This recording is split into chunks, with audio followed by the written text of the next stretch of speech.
ये कब कहती हूँ मेरे गले का हार हो जाओ।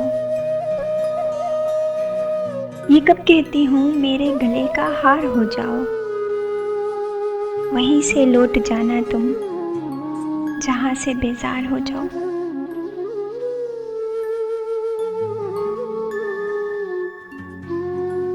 मुलाकातों में वक्फा इसलिए होना जरूरी है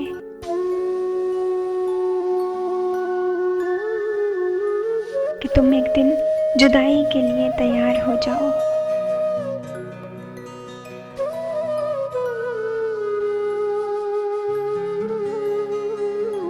बहुत जल्द समझ में आने लगते हो जमाने को।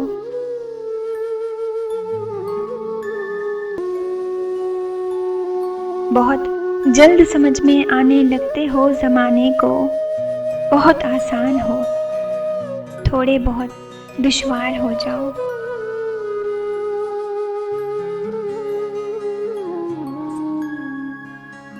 बला की धूप से आई हूँ, मेरा हाल तो देखो।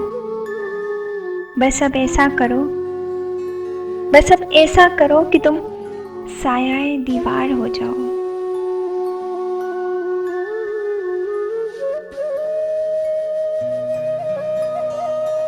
अभी पढ़ने के दिन है, लिख भी लेना हाले दिल अपना।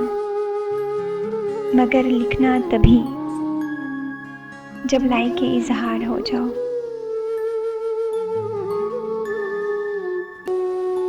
ये कब कहती हूँ मेरे गले का हार हो जाओ।